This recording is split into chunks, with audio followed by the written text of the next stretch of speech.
Hello students, आज के lecture में हम बात करने वाले हैं फिनॉल की रेजोनेटिक स्ट्रक्चर्स के बारे में, फिनॉल की अनुनादी संरचनाओं के बारे में। ये बहुत ही सिंपल टॉपिक है ऑर्गेनिक केमिस्ट्री का। तो इसको पढ़ाने से पहले आपको एक छोटे से टॉपिक के बारे में बताना चाहूंगा जिसका नाम है संयुग्मन, कॉन्जुगेशन। क्या बोल रहा हूं मैं? संयुग्मन, कॉन्जुगेशन। संयुग्मन क्या होता है? कॉन्जुगेशन।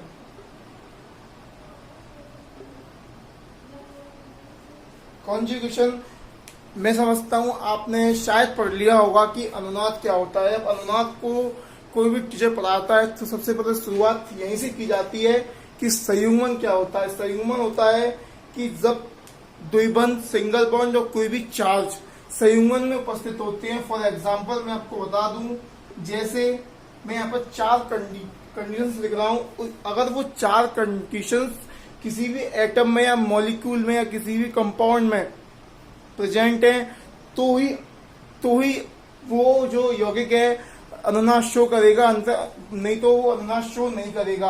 अब बात आती है वो चार कौन कौन सी कंडीशन अपने पास है। तो सबसे पहले देखो, फर्स्ट कंडीशन जो है अपने पास वो है double bond, single, double.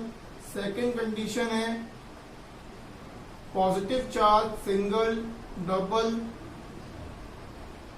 Negative charge, single, double.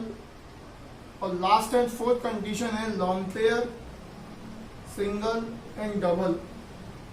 तो सबसे पहली बात जो आती है कि अनुनाद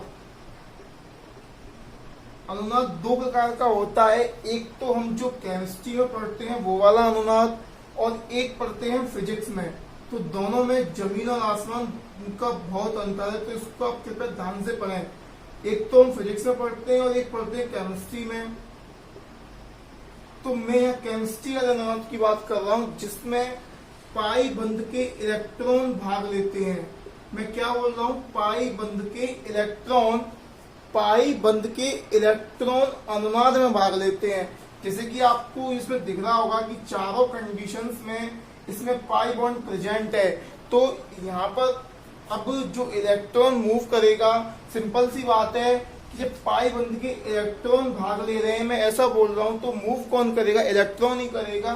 तो डबल बॉन्ड से ये रास्ता इसको देगा वो देगा सिंगल बॉन्ड। ये इलेक्ट्रॉन यहां से ऐसे चलेंगे। अब प्लस सिंगल डबल में कैसे होगा कि प्लस के पास, चाहे आप प्लस के पास तो ऑलरेडी इलेक्ट्रॉन्स की कमी है, तो कैसे चलेगा? डबल बॉन्ड से सिंगल, ठीक है। इसके पास ऐसे और इसके पास ऐसे, ये कंडीशंस इस टाइप से अनुनाद का जो स्ट्रक्चर बन के आती है। ये फॉर्मेट जो है ये अपने माइंड में सेट होना चाहिए। जब यदि ये माइंड में सेट नहीं है ये वाला फॉर्मेट, तो हम किसी भी कंपाउंड की रेजोनेटिक स्ट्रक्चर नहीं बना सकते हैं। तो अब आज के लेक्चर में आपको मैं एक एग्जांपल देके बताऊंगा फिनॉल की अनुनादी संरचनाओं के बारे में। तो सबसे पहले अपना फिनॉल कंपाउंड होता है, वो क्या होता है? वो ये होता है बेंजीन पर एक OH समूह।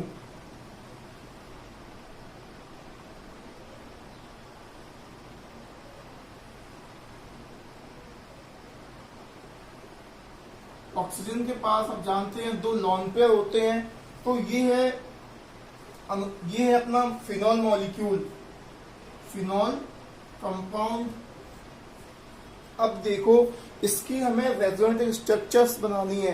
तो अब इन दोनों में से देखो, इन चारों कंडीशंस में से इस मॉलिक्यूल में कौन सी कंडीशन फॉलो हो रही है? तो आपको साफ साफ दिख रहा होगा, loan pair, single, double, loan pair, single and double. तो लोन पेयर, सिंगल, डबल है। अब इलेक्ट्रॉन मूव करेगा तो इसमें मैंने कैसे बताया आपको, लोन पेयर स्टार्टिंग करता है सबसे पहले। तो हम यहीं पे इसी प्रकार से, और रास्ता कौन देता है? Single bond. तो लोन पेयर सिंगल बॉन्ड के पास जाएगा, और जैसे ही इसको, जब ये दो इलेक्ट्रॉन है तो दो इलेक्ट्रॉन्स का मतलब क्या होता है? एक सिंगल बॉन्ड। आप जानते होंगे एक सिंगल बॉन्ड को बनाने में कितने इलेक्ट्रॉन्स चाहिए होते हैं? हमें 2 इलेक्ट्रॉन्स। तो जब ये दो इलेक्ट्रॉन्स यहाँ हैं, जब इसके पास जाएगा तो ये एक बॉन्ड का फॉर्मेशन करेगा। तो जो ये कार्बन है इसकी वैलेंसी कितनी हो जाएगी, देखो 1 2 3, और यहाँ पर मैं एक बॉन्ड फॉर्मेशन कर दूं दिखाने के लिए, तो 1 2 3 4 5 कितनी हो जाएगी 5। जबकि कार्बन की वैलेंसी कंप्लीट ऑर्गेनिक केमिस्ट्री में जो स्टेबल है वो कौन सी होती है, 4 होती है। ठीक है, तो इसके लिए क्या होगा, अब बात आती है फिर कि डबल बॉन्ड कैसे भाग ले रहा है अनुनाद में। तो जब इसकी वैलेंसी जो 5 है, फिर यहाँ से डबल बॉन्ड टूट के ये अपने इलेक्ट्रॉन इस वाले कार्बन पर ट्रांसफर कर देगा। ठीक है, अब आप जानते होंगे कि अनुनादी संरचनाओं को, नहीं जानते हैं तो सुन लो कि अनुनादी संरचनाओं के मध्य जो तीर लगाया जाता है वो दोनों सिरों वाले तीर का उपयोग करते हैं। हम कौन सा तीर, दोनों डबल हेडेड एरो इस तरीके से शो करते हैं अनुनादी संरचनाओं को बनाने के लिए। अब देखो जैसे, अब इस तीर का मतलब क्या होता है कि हमने जो तीर लगाए हैं उन तीर को आगे वाली स्ट्रक्चर में कंप्लीट कर दो कि हो क्या रहा है। सबसे पहले तो बेंजीन रिंग,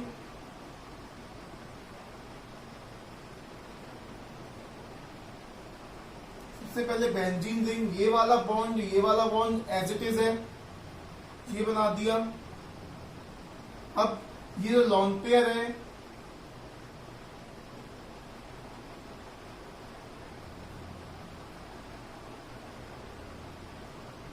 ऑक्सीजन के पास एक लॉन पेयर, अब यहाँ पर डबल बॉन्ड हो जाएगा और एक अपना ये हाइड्रोजन। अब आपको दिख रहा होगा कि ऑक्सीजन की जो वैलेंसी है वो 3 हो गई, तो इस पर पॉजिटिव चार्ज एग्जिस्ट करेगा।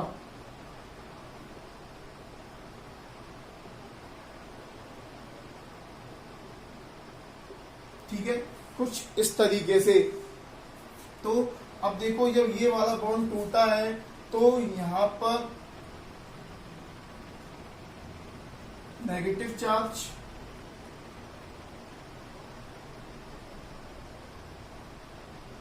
ठीक है, यहाँ पर नेगेटिव चार्ज एग्जिस्ट करेगा। तो इसके बाद जो स्ट्रक्चर निकल के आई है वो अपनी ये निकल के आई है। बात ये आती है कि ऑक्सीजन पर पॉजिटिव चार्ज कैसे आया, तो इसको आप डेटिव बॉन्ड वाले कंसेप्ट से भी देख सकते हो कि जब इसने लॉन पे इसको डोनेट किया तो ये वाला तीर बनेगा उपसहसंयोजक बंध वाला। जब उपसहसंयोजक बंध को हम सहसंयोजक में चेंज करते हैं तो कौन सी कंडीशन निकल के आती है कि जहां पर जो इस तीर का सिर होता है वहां तो आता है नेगेटिव चार्ज, और इस जो तीर की पूंछ होती है वहां पर आता है पॉजिटिव चार्ज। तो इस कंसेप्ट से भी आप इस चीज को देख सकते हो। तो यहाँ पर आ जाएगा। इसके बाद अब ऐसा करो, आप इसका स्क्रीनशॉट जो लेना चाहे वो ले सकता है, मैं इसको रेज करूंगा।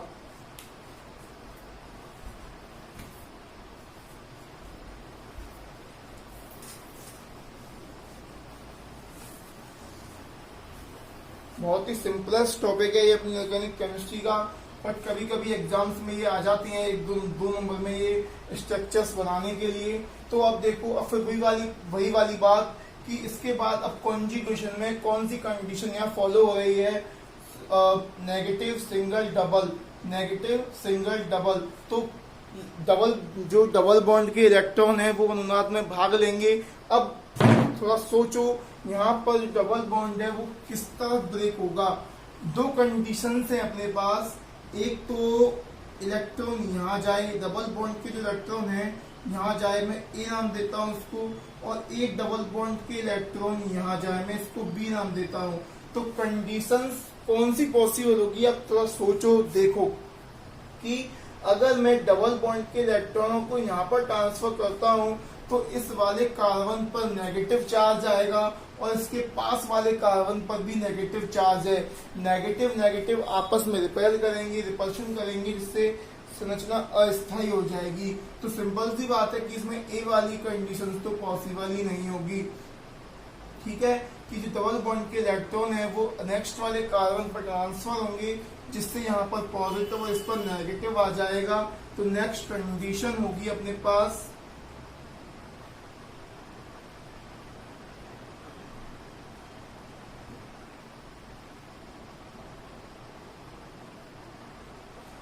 नेगेटिव चार्ज और पॉजिटिव चार्ज मिलकर बॉन्ड का फॉर्मेशन करेंगे। ये वाला बॉन्ड ब्रेक हो गया, यहाँ पर नेगेटिव चार्ज आ जाएगा और यहाँ पर हमने कुछ छेड़छाड़ की नहीं है तो ये एज इट इज रहेगा।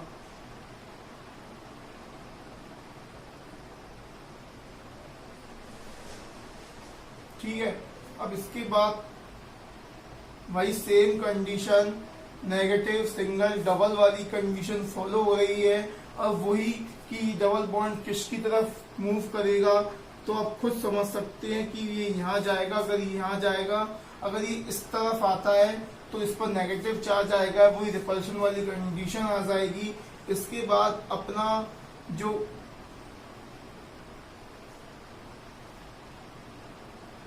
नेक्स्ट कंडीशन निकल के आएगी, वो कौन सी निकल के आएगी, देखो ये वाला बॉन्ड एज इट इज यहाँ पर नेगेटिव और पॉजिटिव सिंगल बॉन्ड का फॉर्मेशन करेंगे। यहाँ पर नेगेटिव चार्ज आ जाएगा और ये एज इट इज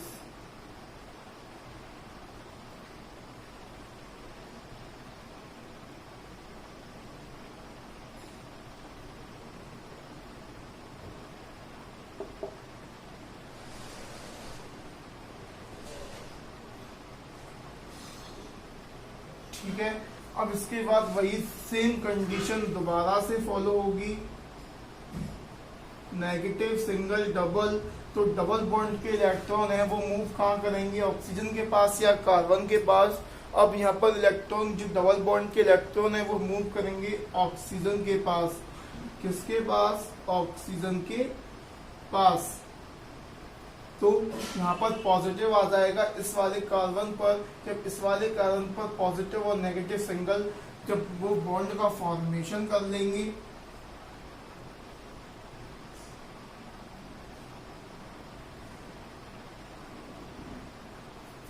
ठीक है, तो जहां पर हमें तीर है वहीं हमको चेंजिंग करनी होती है और कुछ भी छेड़ना नहीं होता है हमें। बाकी स्ट्रक्चर्स में कुछ इस तरह की स्ट्रक्चर निकल के आएगी। जब इस पर नेगेटिव है, नेगेटिव आ जाएगा और नेगेटिव पॉजिटिव को उदासीन कर देगा, तो वही सेम कंडीशन लॉन पेयर ये आ जाएगा अपने पास। ये अपना कंप्लीट फिनॉल। अब एक छोटा सा कंसेप्ट बता दूं मैं आपको कि जितनी भी अनुनादी संरचनाएं होती हैं वो सारी इमेजिनरी होती हैं, काल्पनिक होती हैं। अनुनादी संरचनाओं का कोई भी अस्तित्व आज तक नहीं देखा गया है। इसमें एक छोटा सा कंसेप्ट है अनुनादी संकर।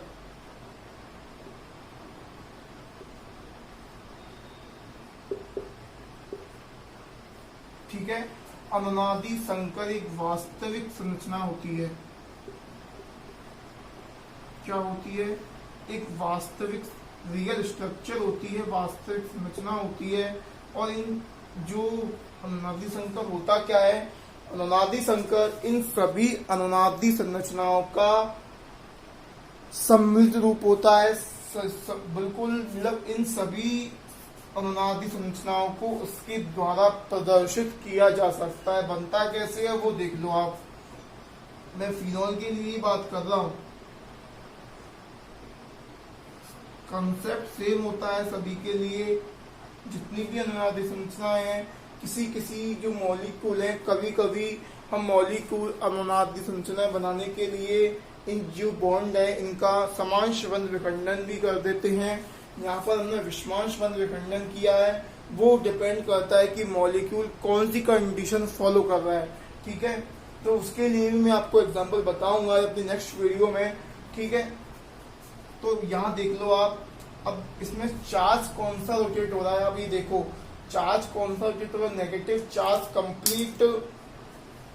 कंप्लीट स्ट्रक्चर पर घूम रहा है। कौन सा, कंप्लीट स्ट्रक्चर पर ये घूम रहा है नेगेटिव चार्ज। तो मैं बीच में नेगेटिव लगा देता हूं और इसको इस तरीके से बनता है अनुनादी संकर कि जो नेगेटिव चार्ज है वो कंप्लीट स्ट्रक्चर पर रोटेट हो रहा है। ठीक है, कंप्लीट स्ट्रक्चर पर रोटेट हो रहा है ये नेगेटिव चार्ज। तो जो सेम कंडीशन है उसको हम इस तरीके से ऑक्सीजन OH। अब देखो जो यहाँ पर है एक ही आवेश कंप्लीट पर घूम रहा है, और एक बात ध्यान रखना कि जो अनुनाद प्रभाव है वो हमेशा ऑर्थो और पैरा स्थिति पर वर्क करता है, कभी भी मेटा स्थिति पर अनुनाद प्रभाव प्रदर्शित नहीं होता है। तो आप खुद ही देख सकते हैं जो नेगेटिव चार्ज है वो ऑर्थो और पैरा स्थिति पर ही घूम रहा है, कभी भी इस कंडीशन पे नेगेटिव चार्ज नहीं आएगा, कभी भी नहीं आएगा अनुनाद के अंदर। किसके अंदर? अनुनाद के अंदर कोई भी चार्ज नहीं, किससे मतलब नहीं है, कोई भी मतलब कहने का मतलब ये कि अनुनाद प्रभाव कभी भी मेटा पोजीशन पर कार्य नहीं करेगा।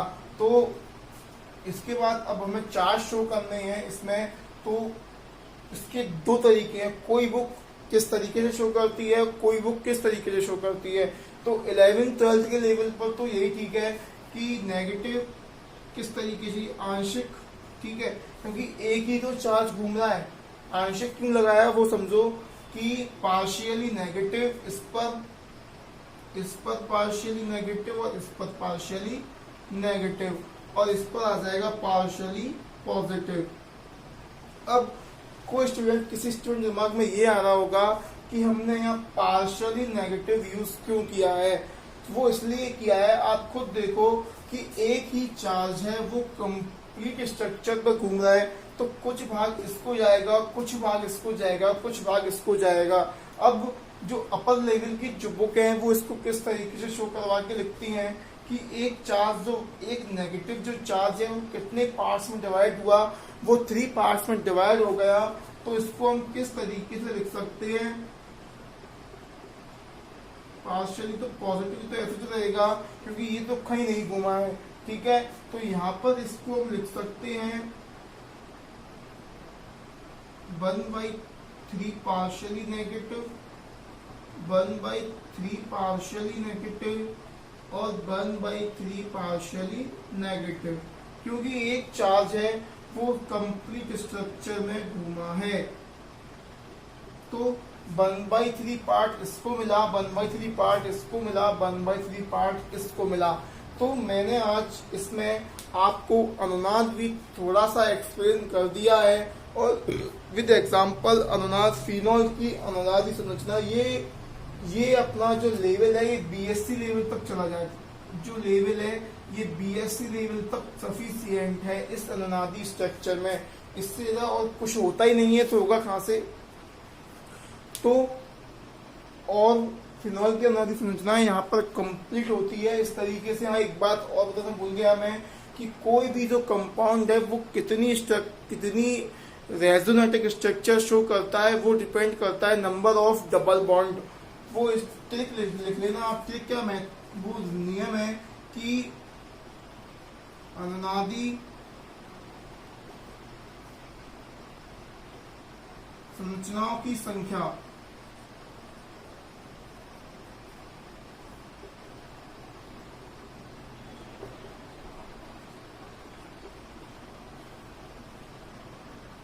One plus number of double bonds.